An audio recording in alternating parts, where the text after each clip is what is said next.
皆さんこんにちは。プログレッシブサイエンスニュースのお時間です。ニュースプレゼンターのアンドロイドっぽい何か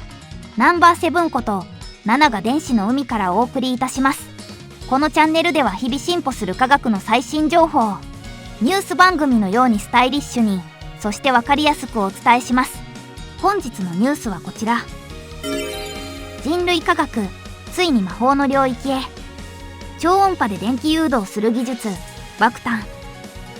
ヘルシンキ大学を中心とした研究チームは1年ほど前、超音波によりスパークの進路が影響を受けるという未確認の現象を発見しました。影響があったということはそれを制御できれば誘導可能ということであり、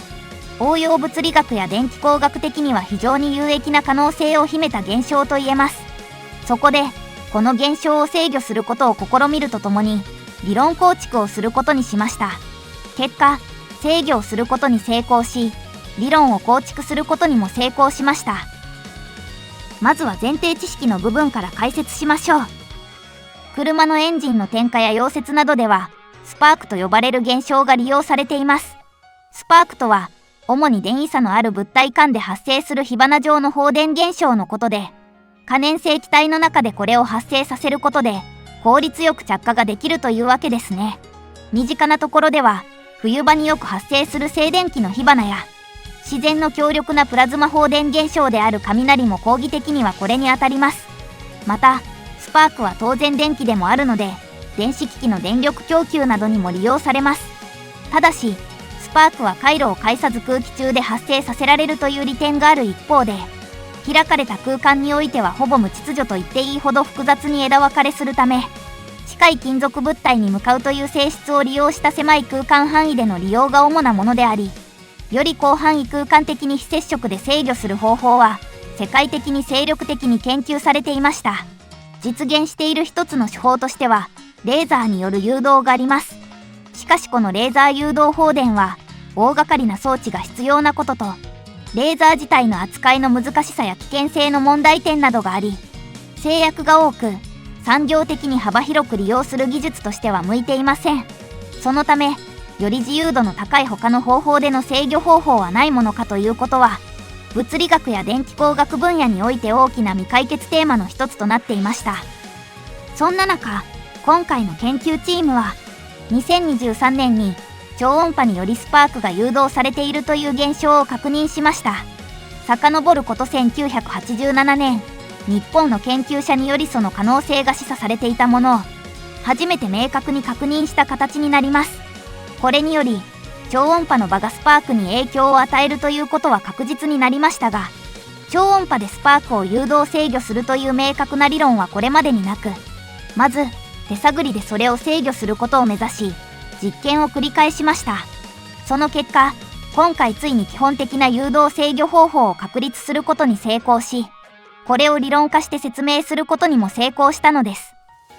この現象はスパークにより熱せられた空気の密度変化が関係していました。ある点において発生したスパークは周囲の空気を加熱し膨張させます。膨張すると空気の粒子密度は低くなり、周囲の空気との密度差が生じます。スパークは電圧の関係で低い密度領域に流れていく性質がありますが、空気の膨張は当然のことながら空間上できれいに球状に広がるわけではなく、様々な周辺条件により複雑な密度分布で広がります。そしてスパークが移動すればその影響によりさらにかき乱されていきます。このためスパークのほぼ無秩序といえる予測困難な移動が起こります。一方で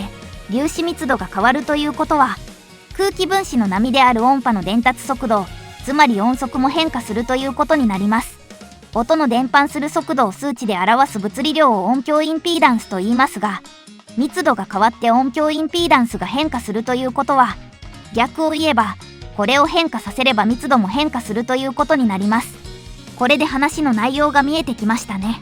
そう、つまり超音波でこの音響インピーダンスを意図的に変化させることにより、空気密度を制御し間接的にスパークを制御する手法を編み出したのが今回の成果となります。粒子密度を変化させて間接制御するという点ではレーザー誘導放電と同じですが、先ほども言ったようにレーザーにはいろんな制約があります。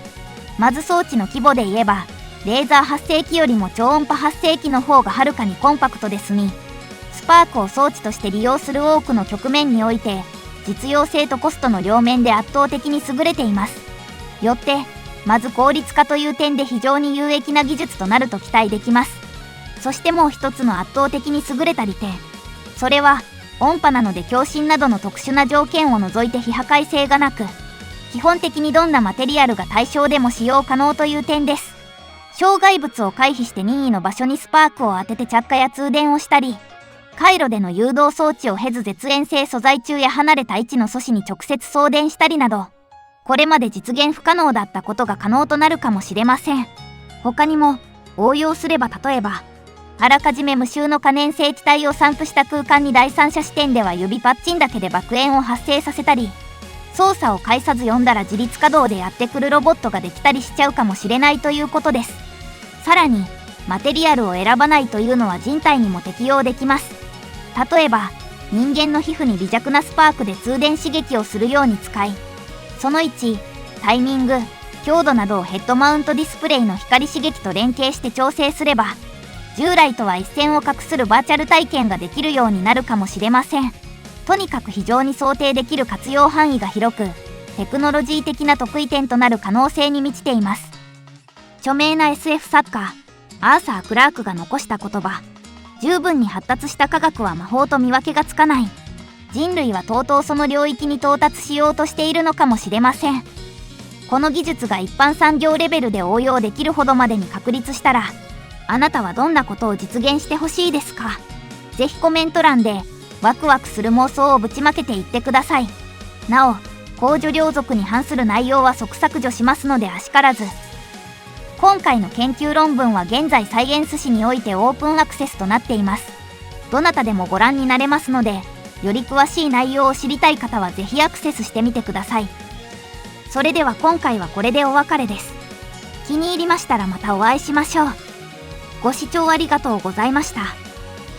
オツグレッシブ。この動画は、我が国における科学知識の一般理解及び、科学知識のエンタメ活用を推進する、プロジェクト PSN インほとばしる科学講座と、